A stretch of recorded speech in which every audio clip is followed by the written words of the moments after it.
Hello and welcome back to our training videos. We hope that you had an opportunity to watch our previous training videos and that you've been able to put the suggestions into practice. The decision was made to make another video focusing on try classes and giving you some tips to increase your chances to get the students to book your classes. We also included in this video a few additional answers to questions we have heard from teachers that we believe all the teachers would benefit from as well. So enjoy! In our school, on average, about 60% of try classes sign up for classes. And hopefully, with the following suggestions, this number will increase even further. Don't forget that your main objective in the try classes is to get your students to sign up and come back. Also remember, first impressions are vital. Be punctual and come across like a professional teacher. Think about your background, about lights, headphones, the internet, etc. But now let's get into details. We will break it up into 4 important sections.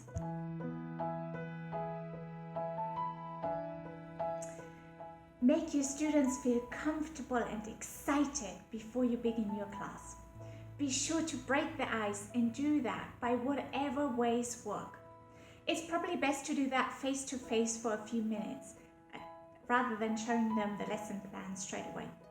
For young ones, bring out your toy animals. Ruff, ruff. Your hand puppet.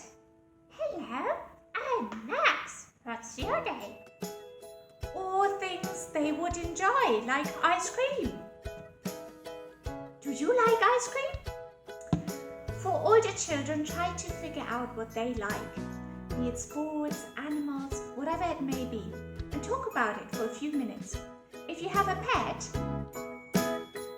by all means show it to the student if you think it will do the trick.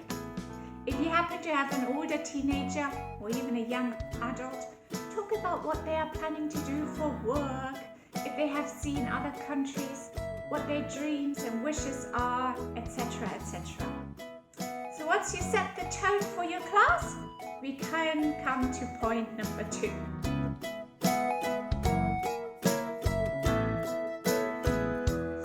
Teach well. There are 3 training videos on how to teach well. So please watch them again in order to get all the details. And just remember, you want to teach to impress. Any kind of props, rewards, internet pictures, material appropriate videos you want to use in this class.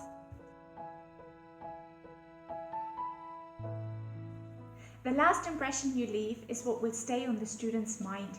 Ask your student if they had fun, if they have learned something, and then emphasize how much you enjoyed the class with this student and how wonderful it was to have met him.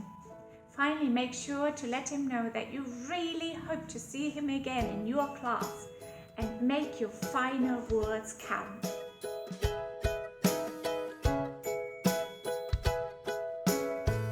Finally, the reports. This is what will be sent to the parents. They'll read it and make a final decision. So this is your final opportunity to convince the parents to book classes with you. Here is an actual example. First, talk about how well the student did. Which parent doesn't like to hear about how great their child is? Then talk about how professional and experienced both the school and you as a teacher are. Also highlight exactly what the student will learn. Remember, the parents are about to spend a lot of money booking long-term classes. They need to feel confident it's money well spent. And lastly, again, make a point of wanting to teach the student. I would suggest you pause the video here for a moment so that you can read the report properly. By the way, this is not the place to tell the parents about it being the wrong book material or the student not knowing about the annotation tools. Discuss those points with our wonderful supporting team once you get the student on board. This report will be sent to the parents from the school, but feel free to additionally send a private personal message via Zoom to the parent, again stating something like, "It was lovely to have met the student and you hope that he had as much fun as you did, and that you hope to get to see each other soon."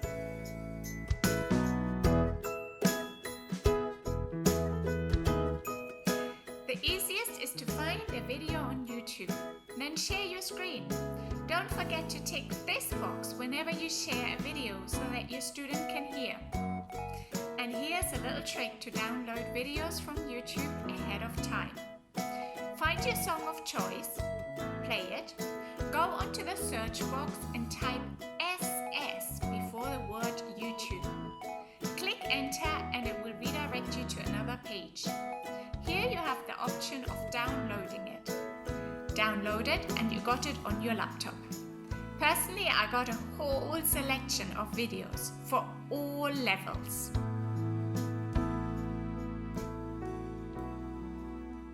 Just because the student is older doesn't mean that their class should be boring. The same principles we covered in the training videos apply to all ages. Still have an introduction talk and talk about their likes and dreams and opinions, etc. You can still use pictures from the internet for unfamiliar words. You can still use videos from YouTube. There are tons of fun songs based on grammar rules. I personally got some songs on vowels and possessive nouns, and I'm still going to get some other ones too. Still play some games, but obviously use a more dignified tone of voice. For example, you could have a list of recently learned vocabulary words on the whiteboard and take it in turns to describe and guess the words. So maybe I will pick one of these words and describe it, and my student will have to guess which word I picked. Then the student will pick one word and describe it, and me as a teacher will have to guess it. Another game would be to draw a hangman on the screen throughout the class. Every time your advanced student makes a specific mistake, this could be an incorrect sentence structure, wrong tense, mispronunciation during reading, etc., etc., etc. Just be imaginative. Think of different kind of games and make sure that your class is fun and enjoyable. English is fun and we want our students to enjoy learning.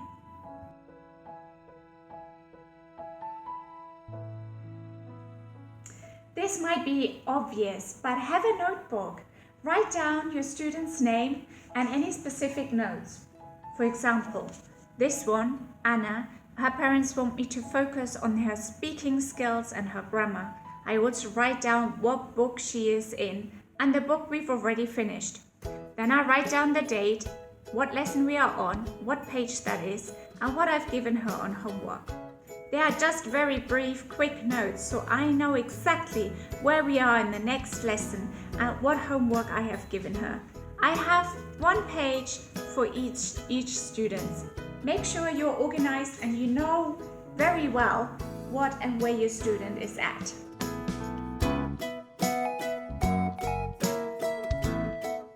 If you don't start your class on time, you are late, and your class will most probably be short as well. If your class starts at 8 o'clock, make sure your class starts at 8 o'clock and you call your student directly at 8 o'clock, punctual. If he is late, that's up to him, but make sure it's not you that is late. Once you started your class, by all means send a message to your student and the support team in the school if your student isn't turning up or isn't online. If you wish, you can turn off your camera while you're sending the messages and while you're waiting, but do not leave the classroom until you get some feedback from the support team. My husband and I love traveling, and we are visiting friends and family in other cities all the time. When I mean all the time, we are at someone else's house at least once a month, sometimes even every week. Having said that, I think the most I have ever cancelled has been 3 classes for the same student in 1 year. This is the amazing thing about our job. You can work and be on holiday and get paid at the same time. Wonderful. Here are my traveling tips. Obviously, have a good laptop bag. I put my laptop in there, my headphones, charging cable, and a few other things that I'm about to show you. If the place you are staying at has a good internet connection, great. Otherwise, I personally have a tiny little modem which works a bit like a Wi-Fi. But you could also just use your phone and pass on internet. Most phones have that function. I'm sure there are many other ways as well. Additionally, I take an old shawl with me